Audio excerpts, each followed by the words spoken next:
Merci d'être au rendez-vous de ce journal à langue française à la télévision Isanganiro. Bienvenue dans ce journal à langue française dont voici les principaux titres. La commission Vérité et Réconciliation est en train de fouiller, de mener des enquêtes profondes pour que les biens spoliés aux familles victimes des crises de 1972 et 1973 les soient restitués. Il s'agit là des révélations faites ce lundi lors de la présentation du rapport de cette commission aux représentants des confessions religieuses. Et l'eau et l'électricité manquent dans différentes zones de la mairie de Bujumbura. Dans ce journal, nous serons dans les zones de Nyakabiga, Giza et Musaga. Voilà pour le sommaire.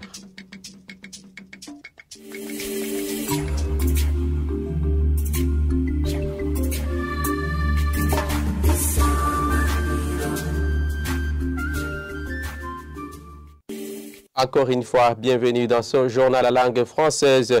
La commission Vérité et Réconciliation est en train de mener des enquêtes profondes pour que les biens spoliés aux familles victimes des crises de 1972 et 1973 les soient restitués en bonne et due forme. Il s'agit là des révélations de Clément Noël Niziza, vice-président de la commission sévère ce lundi. C'était au cours de la présentation du rapport de cette commission aux représentants des confessions religieuses. Et ces derniers demandent au commissaire de la sévère de faire un travail réconciliant. N'est-ce pas, Évariste Zikobagnan? Au cours de cette présentation des réalisations de la commission Vérité et Réconciliation à l'endroit des représentants des confessions religieuses, ça a été une occasion pour ces derniers de saluer le travail de cette commission. Mais parmi les préoccupations figure la question de savoir à quand la restitution des biens spoliés pendant les crises de 1972 et 1973. Douimana Laurent est parmi le représentant des confessions religieuses préoccupé par cette question. Le sœur d'Eric Ndaïziga, qui fut le ministre des Travaux publics, demande toujours si le gouvernement peut leur restituer la parcelle de là où se trouve le ministère de la Santé publique. Ces enfants sont des métis, ils sont aux États-Unis. C'est l'une des parcelles spoliées à des gens qu'on appelait Abamenja. La sévère dit comprendre les préoccupations de ces représentants des confessions religieuses. Le commissaire et vice-président de cette commission, Clément Noël Niziza, tranquillise ceux qui ont été spoliés dans les années 1972 et 1973. Il signale que des enquêtes sont en cours pour que les biens spoliés soient restitués.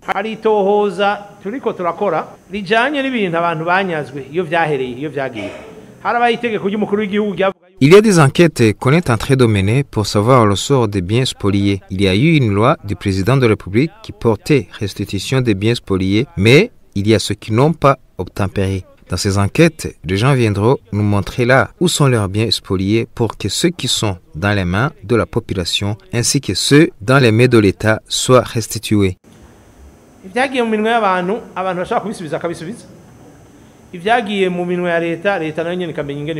Ceux qui ont représenté les confessions religieuses dans cette présentation des activités réalisées par la CVR souhaitent au commissaire de cette dernière d'accomplir une mission qui ne replonge pas le Burundi dans des crises qu'il a connues dans le passé. Évariste Zikobanyanga et la décision portant expropriation pour une cause d'utilité publique est prise après une procédure qui comprend une enquête impliquant la population concernée. Professeur Emery Nukuri, expert en droit foncier, précise que l'autorité compétente dépend de la superficie d'une propriété foncière et la population doit être préalablement indemnisée de manière juste. C'est après des lamentations de la population du périmètre de 160 hectares proches de la présidence Agasenia, commune Mutimbuzi, qui réclame toujours des indemnisations suivies. Le code foncier prévoit que quand quelqu'un a un projet, il va le soumettre à l'autorité compétente, qui est selon la superficie, soit le ministère dans ses attributions pour une terre rurale qui n'excède pas 25 hectares, ou le ministère urbanise ses attributions pour une terre urbaine n'excédant pas 1 hectare, ou le président de la République pour les autres catégories de terres. Ça veut dire, j'ai un projet, je veux que vous faites l'expropriation. L'autorité va analyser, avant d'aller sur le terrain, il va voir que le projet est bon. Il va faire ce qu'on appelle une déclaration provisoire d'utilité publique. C'est provisoire, parce qu'il faudra aller sur le terrain, interroger la population, leur expliquer. L'étape suivante, ça sera l'enquête d'utilité publique. On va impliquer la population, lui monter le projet, lui expliquer pour que vraiment la population puisse savoir le bien fondé. Dans ce cas, après, les équipes techniques du ministère de l'administration locale, ils vont transmettre un rapport de cette enquête à l'autorité compétente. Et l'autorité compétente va solliciter l'avis de la Commission foncière nationale. Et l'autorité compétente, c'est qui? Ce sont soit les deux ministres que j'ai parlé, soit le président de la République. Ça dépend de la superficie. Et dans ce cas, l'autorité compétente va apprécier et il va décider de prendre une décision d'expropriation ou de reste. Mais généralement, si le projet est intéressant, le président de la République ou le ministre compétent, ils vont prendre une décision d'expropriation. Mais cette décision elle-même, elle comprend le montant des indemnités à donner. Et la loi prévoit que dans l'article 424, que l'indemnité est négociée entre l'État et les particuliers et que dans ce cas, l'indemnité doit être payée avant le déguerpissement.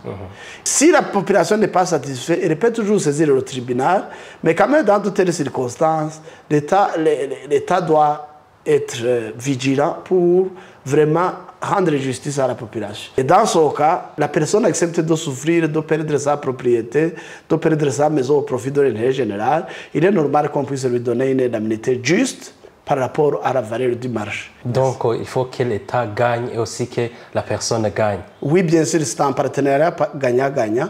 Et la personne accepte de souffrir pour que les travaux d'intérêt général puissent se réaliser, qui à la fin, la personne lui-même va bénéficier, par exemple, de l'énergie électrique, par exemple. C'était professeur Emery Nokuri, il est expert en droit foncier. Il s'entretient avec Alain Désiré Boukeyoneza. Et les habitants de la cellule Kamesa 1 en zone Moussaga affirment n'avoir de l'eau potable de la régie des eaux qu'une fois par semaine et disent se rabattre sur des robinets publics.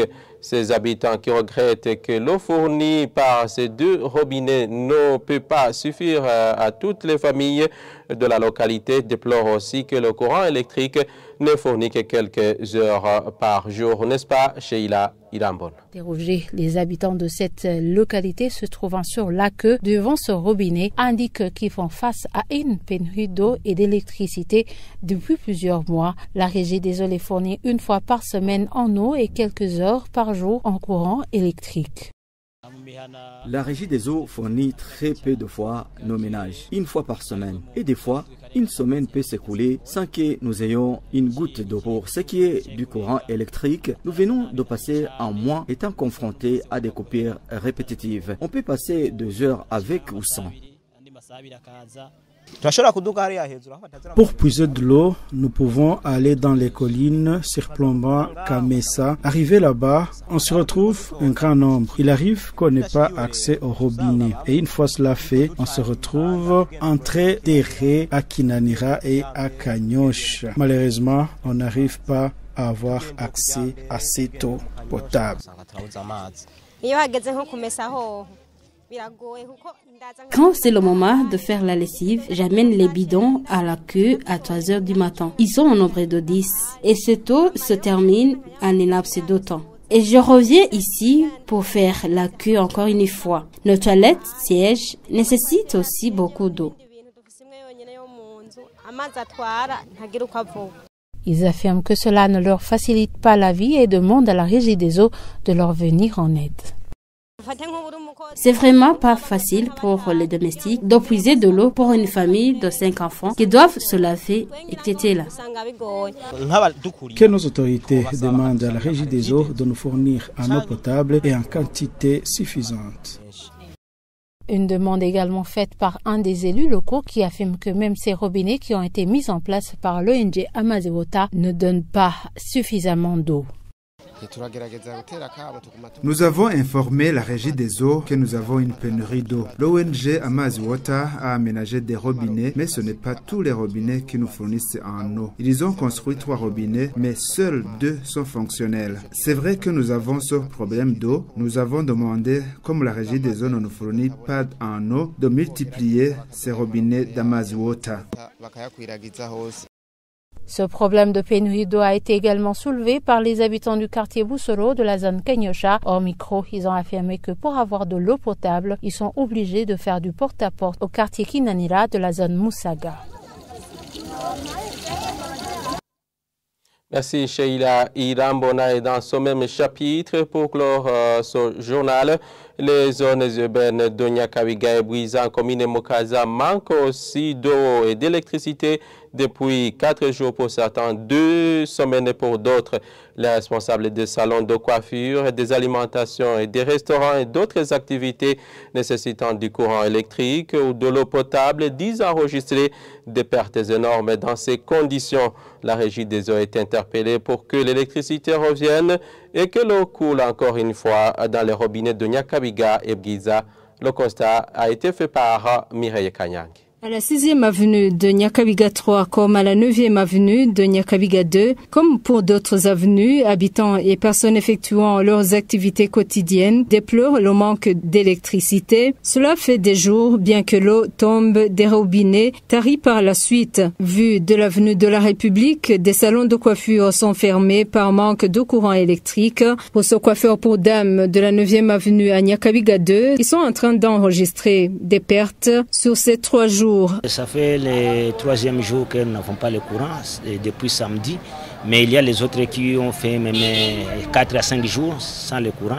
Mais les pertes ne pas manquer puisque on travaille, on ne gagne rien puisqu'il n'y a pas de courant. Pour payer les loyers aussi, ça devient difficile. Et pour trouver ce qu'on va mettre sous la dent, ça devient difficile puisqu'il n'y a pas de courant. À la 9e avenue de la zone urbaine de Bouiza, le manque de courant électrique, plus particulièrement de l'eau, désoriente les habitants, selon le témoignage de ce jeune homme qui puise pour le restaurant. Ça fait presque 2 semaines qu'il n'y a pas d'eau. Des fois, elle vient et elle fait à 2 à 3 jours seulement. L'on prise dans certains ménages de la 6e, comme c'était un restaurant. Je prise beaucoup d'eau et ça me fatigue.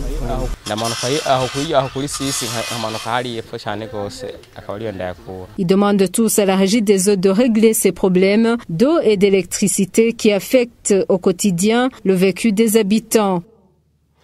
Mireille Kanyang sur ce, des sources sur place indiquent que ce problème d'électricité dans les zones de Nyakabiga et Bgiza a été réglé dans l'après-midi de ce lundi, alors que le problème de manque d'eau potable persiste encore. Point final à cette édition. Merci de l'avoir suivi.